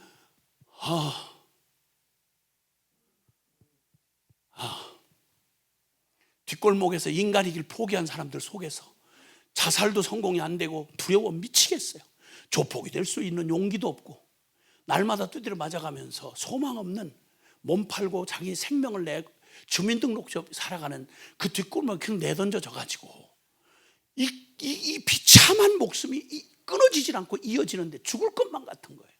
그래서 제가 자학증에 시달리던 틈만 나면 저를 학대하고, 왜 이런 이 병신 어떻게 태어나가지고 어떻게 일어나. 중학교 중퇴, 술집 아들, 얘기를 출신 지역을 말할 수도 없는 배경, 제대로 된 걸 보고 받은 적이 없는, 인격적으로 준비가 하나도 안 된 놈, 소망이 하나도 없고 자살도 성공을 못한 놈. 아무도 저를 거들떠 봐주지 않았어요. 아버지도 부담 없이 돌아가셨고요. 아버지 도움받았던 일가 친척 떨거지 그날 이후로 그 비참한 시간을 동안 제가 지나는 동에 눈곱만큼도 책임져 준 일가 친척 떨거지 한 놈도 없었어요. 미안하지만 난 그때부터 인간 정리한 사람이에요.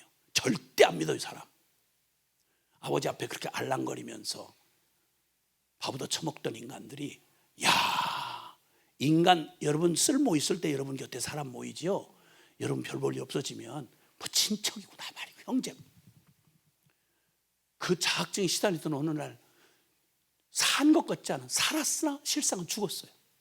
이 말이 그냥 그대로 마음에 와닿는 게, 살고 싶은 거예요. 살았는데 산 게 아니에요. 이거 여러분 이해가 되세요? 그래도 어느 날 모두가 다 나를 버렸다고 확신하고 살았는데, 왜냐하면 나도 나를 자학하고 나를 버렸으니까. 아무도 나를 거들떠보는 놈이 누구도 없다는 확신을 갖고 살던 내가 한 가지 놓치고 있었던 게 있었어요. 나를 절대 포기하거나 나를 버릴 수 없는 한 분이 있다는 걸 나는 그걸 결정적으로 몰랐어요. 그분이 제 삶에 개입하기 시작했고, 그리고 말도 안 되는 사건이 일어나가지고 둘째 설득을 해야 되는데, 너 그냥 가서 그냥 들어가서 처백해 살래? 아니면 기회를 줄 테니까 예배당이라는 데를 주일에 한 번씩 나가서 개과천선할 기회를 주겠다. 그래가지고 둘 중에 모르긴 모르는데 여기 나가는 게 쉽겠더라고. 생전 처음으로 예배당을, 낯설고 이상한 무리들이 모여있는 이 예배당에 처음으로, 그게 예배당이라는 걸 처음 알았고, 뒤에 초락에 앉아있어 쭈그리고 앉아있었어요. 그리고 한 주, 두 주, 세 주 해결될 때까지 나가야 되니까.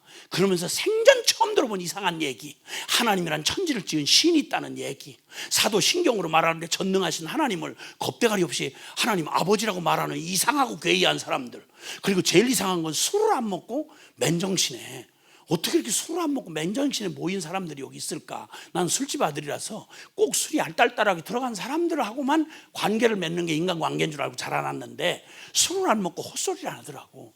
그리고 더 놀라운 건 욕을 한마디도 안 하고 그렇게 오래 말을 떠드는 사람들만 모여있는 데가 예배당이라는 걸 그때 난 처음 알았어요. 너무 이상한 집단이었어요. 근데 이상하게 기분이 나쁘질 않아. 그래서 계속 나가다가 점점 듣고 쌓인 게, 어느 날 이게 쌓인 스토리가, 이 사람들 하는 얘기가 정해져 있구나. 하나님에 관한 얘기, 자기들이 죄인이래. 그 다음에 또 그런데 예수님이 뭐 용서를 해줬대. 그래서 믿고 산대. 뭐 이런 얘기, 이 파편처럼 들었던 얘기가 어느 날 요한복음 3장 16절을 가지고 한 분이 메시지를 전하는데, 지금까지 파편적으로 들었던 얘기가 저 얘기였어? 요한복음 3장 16절이 그날 신학적으로 이해가 된 게 아니고요, 문장 분석을 한 게 아니고요. 그 말이 이 얘기야? 하고 깨달아지던 순간 그 하나님이라는 분이 나한테, 지금은 알아요. 성령께서 내 영혼에 말씀하셨다면 지금은 안 돼. 그때는 깨달았다는 말밖에 못하겠어요. 근데 그때 주님이 나한테, 그 하나님이라는 분이 나한테 생전 처음으로 내 마음 가장 깊은 영혼에 감동이 일어나도록 해주신 말씀은 간단한 이런 거였어요. 내가 널 사랑한다. 나는 연습으로 문장으로도 이런 종류의 말을 들어본 적이 없었어요. 전부 저주, 악다구니, 욕지거리, 매냥 이 속에서 부모한테조차. 근데 내가 생애에 처음으로 누군가가 나를 아무런 조건 따지지 않고 누군가가 나를 사랑한다는 고백을 난 생전 처음 들어본 게, 지금은 제가 제 목숨보다 더 사랑하는 우리 주님한테 처음 들었어요. 두 번째는 넌 재수없이 망한 술집 아들이 아니고 내가 너를 위해서 대신 죽을 만큼, 생명 내줄 만큼 넌 소중한 놈이야. 나는 이 쓰레기라고 늘 생각을 했는데 내가 그렇게 소중하대. 누군가가 나를 위해 대신 죽을 만큼 내가 소중하대. 내가 중학교 중퇴인데 망할 술집 아들인데 뒷골목에 주민등록도 없이 사는 사람들 속에 낀 완전히 인간 쓰레기인데 양아치들한테 둘러싸여가지고, 근데 내가 그렇게 소중하대. 그렇게 가치가 있대. 분석, 해석 이런 거 말할 것도 없었고요. 그 두 가지가 나한테 마음으로 와 닿던 날, 그게 70대 초였어요. 그리고 그날 어떻게 울 수도 없었어요. 너무 충격이 컸는데 내가 어떻게 말을 할 수가 없어서 기도를 모르니까 그 하나님이라는 분한테 내가 이렇게 얘기했어요. 하나님, 나 아무것도 필요 없어요. 아무것도 바꾸지 마세요. 중학교 중퇴, 술집 아들, 조폭 두목이 되지 못하는 용기 없는 놈, 지질이 못생 가난한 놈, 이런 거 아무것도 바꾸지 마세요. 아무것도 필요 없어요. 내가 불행했던 건 이것 때문에 불행한 게 아니라 이렇게 날 사랑하는 분이 당신이 있다는 걸 모르고 고아짓을 하고 살았던 게, 산 것도 아닌 살았으나 죽은 자 같이 살았던 바로 나였습니다. 이걸 설명 없이 그냥 깨달아졌어요. 다시 말하면 무소유로 살겠다고 말한 거예요. 주님이 그걸 너무 기쁘셨나 봐요.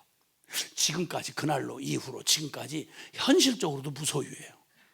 이런 기도를 너무 좋아하시나 봐 주님. 지금도 사골세 방간도 내 이름으로 된 거 없어요. 내일 먹고 살 것에 대한 아무런 대안 없어요. 전 정식으로 급여를 받고 살아보지 않았어요. 일부러 거부했고요. 왜냐하면 하나님 아빠라고 부르니까. 그리고 주님 앞에 너무 기뻐서 처음 시골교회, 예배당이라고 정식 내교회라고 한 모교회가 된 10년 동안 예배당 뒤에 열심히 가서, 어떻게 하면, 어떻게 나 같은 놈이 하나님을 예배하는 자리에 내가 껴? 감격으로 제가 기억하기를 거기서 안수집사가 될 때까지 10년 동안 예배를 한 번도 빠진 기억이 안 나고요. 그리고 예배 때마다 눈물이 없이 예배를 드려본 기억이 제가 없어요. 날마다 울면서 예배를 드렸어요. 너무 감격해서. 어떻게 내 인생을 이렇게, 나는 완전히 태어난 게 아니었어요.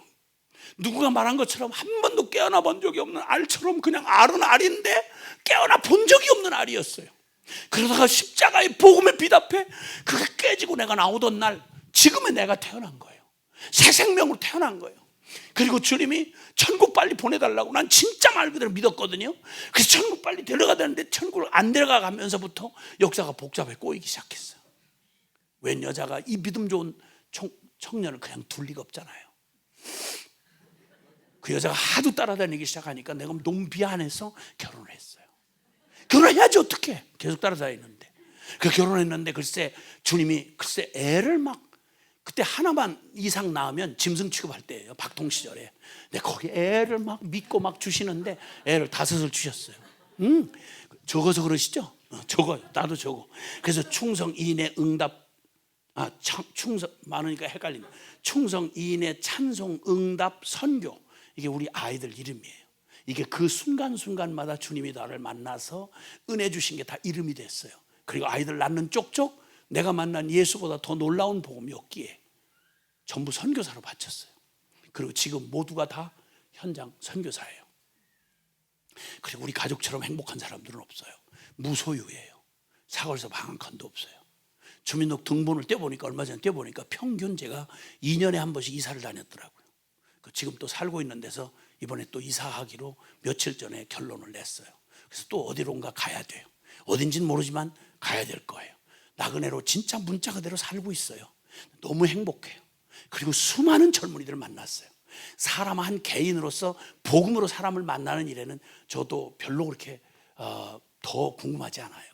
수많은 계층과 수많은 다양한 사람들을 만났고, 많이는 아니지만 6개 대륙에 70여 개 나라를 돌아다니면서 순회 선교사거든요. 이 똑같은 복음 가지고 여러분 앞에 소리 지르듯이 이 감격스러운 복음하고 외치면 인도의 젊은이가 뒤집어지고, 아프리카 영혼들이 돌아오고, 깡패놈이 뒤집어져서 목사가 되고, 그 비루하게 살던 자살 날마다 자살한다고 우울증, 조울증에 시달리던 게 이게 선교사가 되고, 박살나고 깨어진 가정들이 뒤집어지고, 복음은 분명히 능력이었어요. 나를 바꾸실 뿐만 아니라 우울증에 걸리고 조울증에 걸리고 막 가정 깨지고 막 정신병에 그저 귀신 들려가 소리 지르고 난리를 치다가도 이 복음이 증거되고 복음이 전해지는 곳곳마다 하나님께서 그 동일하게 2000년 전 주님이 나 같은 죄인 살리셨던 그 복음이 똑같이 그 영혼들을 바꾸시고, 그리고 똑같이 저처럼 십자가자만 나오면 그렇게 기독교의 일을 갈던 3대 4대 목사 아들이었던 모태 짱아찌 놈이 저희 복음학교에 왔다가 이놈이 바뀌어서 뒤집어졌어요. 십자가 얘기만 하면 아주 이를 갈고 너무 싫어하던 놈인데, 목사 아들인데, 이놈이 지가 저 스스로를 속이고 들어왔다가 복음학교 5박 6일 동안 하거든요. 목사님 경험하셨던 복음학교가 5박 6일 동안 하거든요. 거기서 뒤집어져 가지고, 거기 와서 제일 많이 뒤집어지는 것들이 목사들, 장로딸, 그 다음에 3대 4대 모태 짱아찌들이 제일 심각하게 뒤집어져요. 그래서 뒤집어져 가지고 그냥 그것들이 가서 이제는 찬송 부르다 십자가 자만 나오면, 예수님 자만 나오면 눈물이 주르르, 그리고 그냥 못 살겠는 거예요. 그리고 선교사로 가고, 주님 앞에 그 삶을 어디를 갖다 보내도 이제 월급에 매달려 살고, 이 비루하고 지지거리는 이런 그냥 두려워서 죽기에 무서워 살던 그 인생 십자가에서 끝을 내고 침례받고, 그리고 이제 예수 새 생명으로 사는 갈라디아서 2장 20절의 고백이 내 실제 고백이 된, 이 고백을 가능케 한 복음은 능력인 것입니다. 여러분, 죄송합니다. 한번 따라합시다. 내가 그리스도와 함께 십자가에 못 박혔나니 그런즉 이제는 내가 산 것 아니요 오직 내 안에 그리스도께서 사신 것이라. 이제 내가 육체 가운데 사는 것은 나를 사랑하사 나를 위하여 자기 자신을 버리신 하나님의 아들을 믿는 믿음 안에서 사는 것이라. 아멘. 아멘. 여러분이 이 복음으로 여러분을 찾아오신 주님은 살아 계십니다. 두 손 한번 이렇게 들어보실래요? 한번 두 손 들고 한번 느낌을 가만히 느껴보시라고요. 여러분, 이 그 손 가지고 뭐 하다 사셨어요? 이게 두 손이란 말은 내가 전심이라는 의미인데, 내 힘 다 해가지고 내 잘난 맛에 요 손목에다 힘주고 사시지 않았어요? 뭘 얻으셨습니까? 내 최선과 눈물로, 내 똑똑한 걸로 믿고 살았던 여러분, 그 두 손 그 능력으로 뭘 얻으셨냐고. 얻었다면 그게 언제까지 가겠어요? 이젠 결론 나야 되지 않겠습니까? 난 아니에요. 난 아는 거 없어요. 내 인생을 내가 바꿀 수도 책임질 수도 없어요. 두 손 든다는 말은 두 번째 의미는 항복한다는 말이죠. 여러분, 주님 앞에 항복하기를 원하는 분만 아멘 합시다. 하나님, 항복합니다. 내 꼬라지 이제 알겠습니다. 하나님, 나는 당신은 내 공로로 하나님 앞에 못 나갑니다. 두 손 들고 죄인이 숨길 수 없이 나옵니다. 하나님, 불쌍히 여겨주세요. 날 좀 받아주세요. 그리고 예수 생명으로 살게 해주세요.